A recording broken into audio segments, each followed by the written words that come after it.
Hoje a nossa convidada é a Paula Lima, ela é publicitária. E a gente está batendo um papo aqui sobre o consumismo. Nós, consumidores, como devemos nos portar, não, né? Porque senão vai parecer que a gente está fazendo autoajuda aqui. Lição de moral. Lição de moral não é nada disso. A gente está, na verdade, fazendo uma reflexão sobre o consumo, né? E fazer com que cada um que esteja assistindo a gente agora consiga refletir sobre o seu próprio comportamento, né?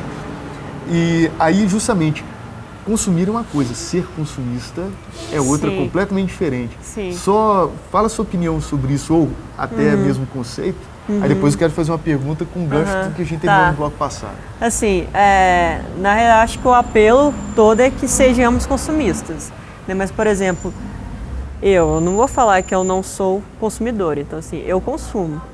Eu não quero ser consumista, né? Então, acho que, assim, a diferença é mais ou menos essa. O consumismo, para mim, estaria ligado àquela lógica que eu tinha falado desse consumo como vício, né? De que assim, você não consegue suportar a ideia de não trocar de carro, você não consegue suportar a ideia de você comprar roupas o tempo inteiro, de trocar celulares o tempo inteiro. Isso, para mim, seria uma característica, né, do sujeito consumista, grosso modo. Agora, consumir, todo mundo consome, consumidores, todos somos. Né? Agora, eu acho que o desafio, né, como não tem como a gente não ser consumidor, a gente tentar não ser consumistas.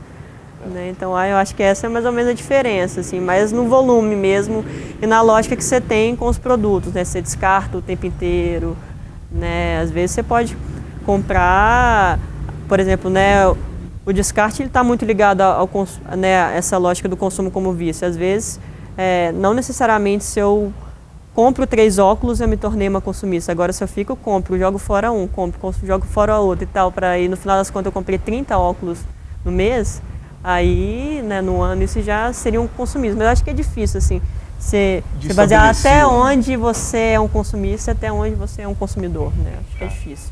Aí vai de cada um também moderar ali, né? Pensar no que você realmente precisa e só um pouquinho de caprichozinho aqui e ali, a gente até se permite, né? Claro.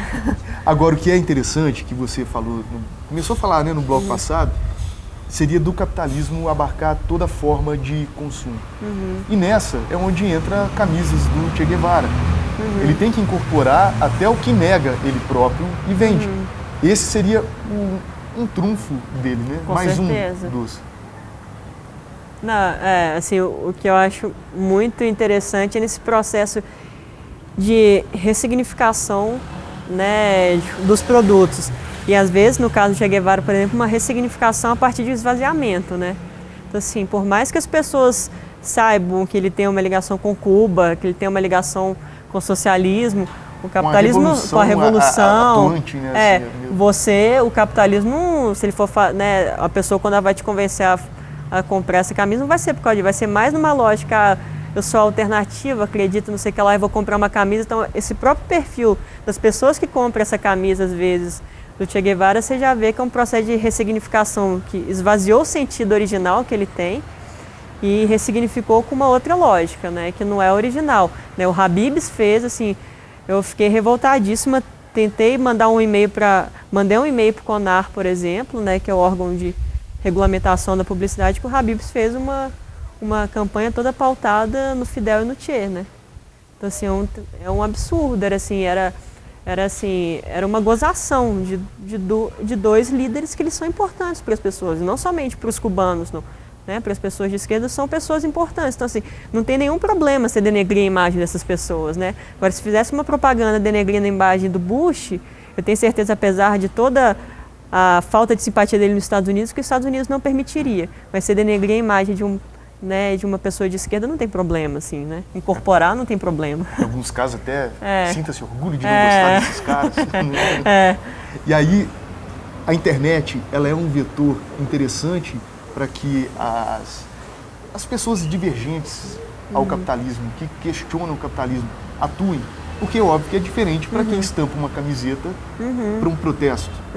Quem utiliza do Twitter, Facebook, né, e criar slogans, frases de efeito, tudo, e compartilhar isso, fazer com que o mundo passe a pensar daquele jeito. É uma forma diferente, seria isso.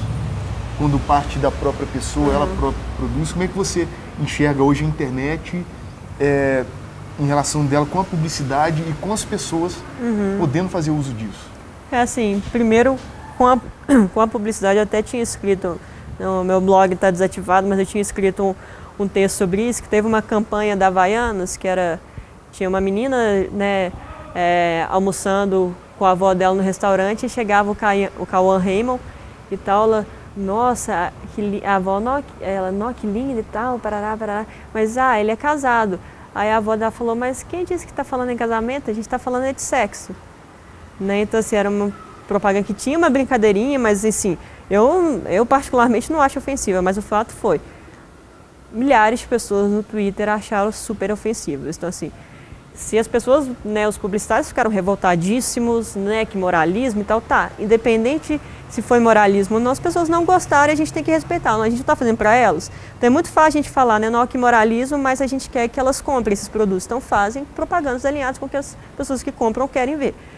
Aí teve toda essa reverberação, então assim, se não tivesse, né, é isso que eu coloquei lá no meu post, se não tivesse o Twitter, provavelmente as pessoas no boca a boca iam ficar incomodadas, mas não ia ter reverberação a ponto, como a Havaiana fez, de tirar a campanha do ar. Manteve na internet, mas tirou do ar. Ela ganhou uma publicidade ainda maior com essa repercussão, mas enfim, as pessoas conseguiram, a partir da internet, né, pressionar com que uma propaganda que elas achassem ofensiva fosse tirada do ar. Né? Então isso eu acho que é um fenômeno interessante que muitos publicitários não gostam, apesar de que assim, adoram falar que adoram interação, mas na hora que as pessoas interagem contra eles não gostam muito. Né? E em relação à mobilização, eu acho que é interessantíssimo, assim, né? Eu acho que você tem, é lógico que assim, as pessoas, né, que não têm uma militância e que não querem buscar necessariamente um veículo de comunicação alternativa, elas vão no G1, elas vão no R7, elas vão nesses grandes portais, né? Tanto que existe essa migração desses grandes veículos para lá. Agora, quem quer, quem busca, quem procura, você consegue achar muita coisa interessante, né? Então tem o blog Outras Palavras, o blog 300, né? Tem o jornal Nova Democracia, tem o blog do Miro, enfim, tem vários blogs interessantíssimos e que você consegue buscar informação que realmente, ou no mínimo versões dos fatos que você não vai encontrar. Então, essa possibilidade eu acho que é interessantíssima, assim, né? A internet pode mudar, então, a forma não só da publicidade, como do comportamento das pessoas, né? Na verdade, porque não há essa separação, é um ciclo que se fecha. É um ciclo, claro. Né? E a gente vê isso através da informação, dos memes, né? Os jargões, os modismos que são muito efêmeros. Que a gente percebe que a informação está muito rápida e as pessoas também fazem um uso rápido dela e já descartam. A ponto das pessoas reclamarem, parem de falar, por exemplo, na Luísa, que já voltou do Canadá, que até o Lenine falou da Luísa no show dele. E aí, a polêmica do BBB, coisas que não têm fundamento para estarem sendo discutidas, a não ser como se fosse uma brincadeira entre amigos, como se fosse um papo de botequim. E a gente vê, no caso, as televisões se rendendo a isso e gerando matérias, falando sobre na justificativa de correr atrás da audiência. Já que está todo mundo falando da Luísa, vamos mostrar a Luísa. O que você acha disso? Dessa postura do consumo, não do produto objetivamente, mas aí do consumo de informação? O que eu acho interessante nesse processo todo é que realmente, né, você vê, por exemplo, inevitavelmente já passou em Jornal Nacional, por exemplo, fonte, né, no meio de uma matéria lá eles pegam um print screen do Twitter e coloca lá e utiliza aquilo como fonte. Né? Então existe essa interação entre ambos, só que o interessante, como você estava falando agora, é que assim, essa interação, né, essa migração do que é reproduzido na televisão vir para a internet já era uma coisa que a gente já estava percebendo, já era comum. Agora o que é interessante é esse processo contrário, né? Então isso eu acho muito legal, né? Por exemplo, até na questão da Palestina, eu estava conversando com um professor de economia que ele falou que depois da guerra do Vietnã houve uma censura sobre divulgar informações sobre esses conflitos políticos muito grande, porque os Estados Unidos se queimou muito pela repercussão midiática que teve, né, das atrocidades dele que ele fez no Vietnã.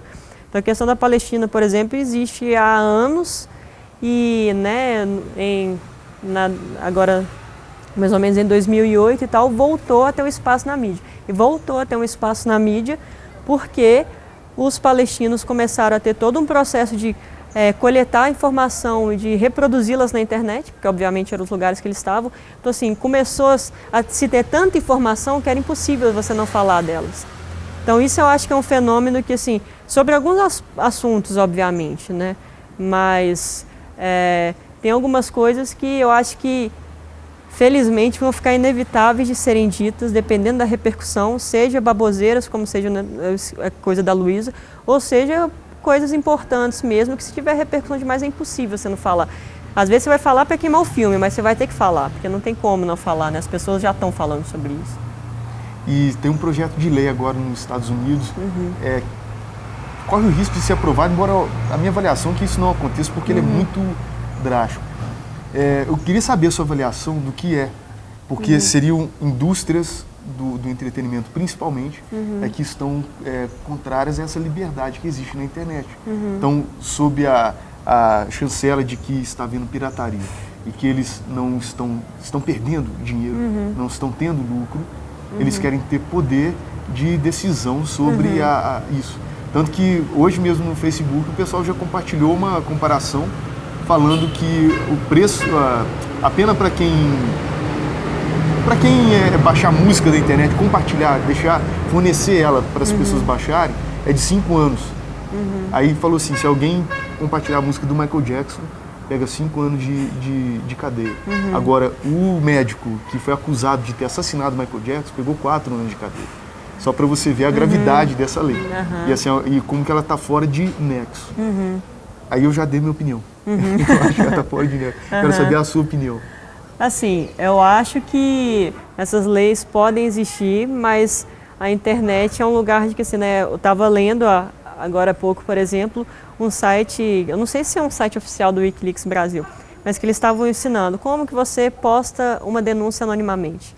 Então, assim, pode existir todas essas leis, mas pode existir todo esse controle como já existe, né? Eu acho que talvez essas leis sejam uma legitimação desse controle, mas que eu acho que já existe. Mas assim, vai ter mecanismos, mesmo que elas sejam aprovadas, dela ser burlada na prática. Assim, né? Porque eu acho que... E uma outra coisa que eu acho interessante pensar também, de que eu acho que esse controle inicialmente, igual fala aqui, né, esse controle nas lan houses no Brasil, né, que ficaria registrado você lá e tal, a desculpa é sempre para crime na internet, né, para crime de pedofilia e tal, sempre tem uma desculpa que é inquestionável. Só que assim, às vezes umas pessoas, por exemplo, no caso do Egito, que estavam se mobilizando através do Facebook e tal, o cara seja mapeado a partir, né, trazendo como se tivesse acontecendo isso aqui no Brasil, a pessoa seja mapeada por uma lei que a princípio seria só para...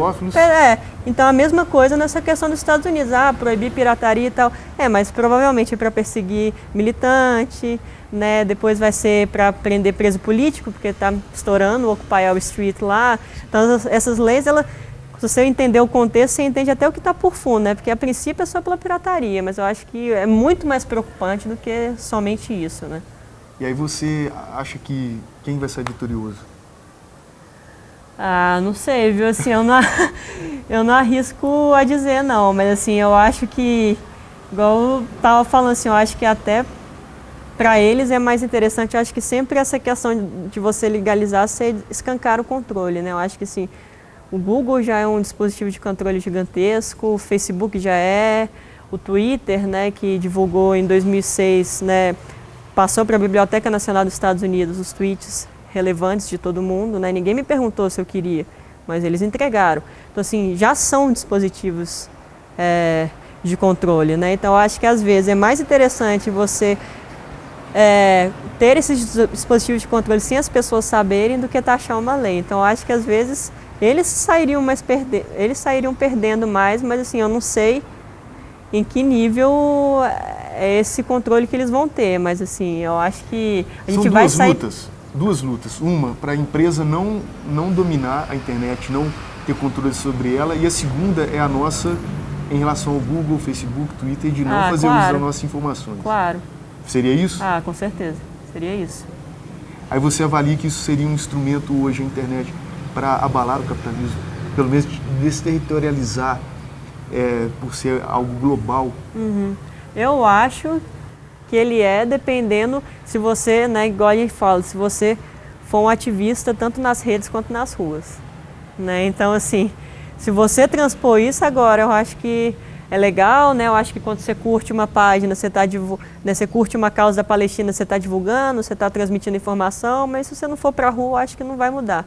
Né? Então, eu acho que é interessante quanto capitalista você for para além dela. Eu acho que você não faz a revolução através da internet, mas não tem como você fazer fora dela. Você vai fazer com a internet, através dela, não. A internet é meio, né? Não é fim. Meio, exatamente. Não é o fim. O fim é a gente na rua. Exatamente. Né? Isso é bom para o pessoal de Caratinga aqui, que a gente ouve alguma mobilização há um tempo e há dificuldade. As pessoas, todo mundo se revolta, mas as pessoas não sabem como Fala se que vai organizar. participar no evento. Fala, eu tô lá, conta comigo, mas ninguém vai. Né? A gente já fez até programas de debate falando sobre isso.